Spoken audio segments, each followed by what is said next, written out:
As the 1920s roared along, so did the popularity of jazz music. One young fan of the syncopated rhythms would become one of the most sensational and influential jazz singers of the era. Her name, Billie Holiday. Her trademarks, white gardenias in her hair and great vocal improvisation. Holiday grew up poor in Baltimore during the early 1920s. And when given the chance, she would listen to recordings of early jazz greats, Louis Armstrong and Bessie Smith, her major musical influences. In 1928, Holiday moved with her mother to New York City's Harlem, a hotspot for jazz. They had a rough time financially, and as the Depression began, they struggled to make a living. The story goes like this.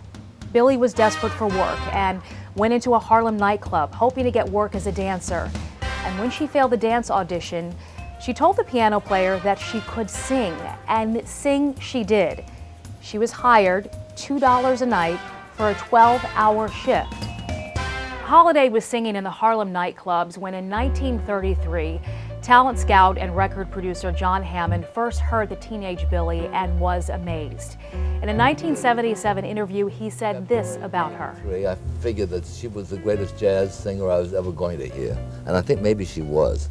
So much so that when I heard Ella Fitzgerald at 16, the next year, I wasn't as impressed as I should have been. I mean, that's the kind of impact that Billie made. With Hammond's help, she recorded a couple songs with clarinetist Benny Goodman. She went on to make several recordings with pianist Teddy Wilson, building up her reputation in the jazz community as an exceptional vocalist. Her vocal style was inspired by jazz instrumentalists, playing with the melody line and using unusual phrasing. She was very expressive, and although she had a limited vocal range, she could evoke great emotion and a sense of intimacy and vulnerability when she sang. In a 1994 interview, jazz artist and composer Terence Blanchard called her the consummate artist. No matter what she sang, you felt her experiences immediately. You know, whether it was her coyness on What a Little Moonlight or, you know, her pain and frustration when she sings Don't Explain.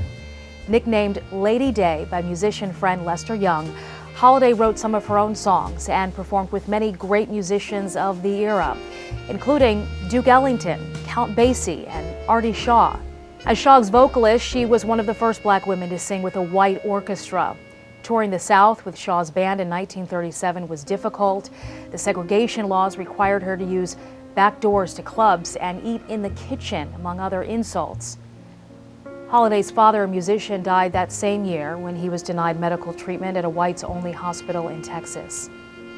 2 years later, in 1939, Holiday performed what would become her personal protest song against the discrimination and the violence facing blacks. Called Strange Fruit, the song depicted the horror of the lynching of African Americans. She sang it for the next 20 years, and it became one of her best-known songs. Holiday continued performing in the 1940s and 50s, but those years were troubled and difficult for her. She died in 1959 with thousands attending her funeral in New York. Billie Holiday was a legendary voice who put her own mark on the jazz standards and recorded jazz classics that continue to inspire and influence artists today.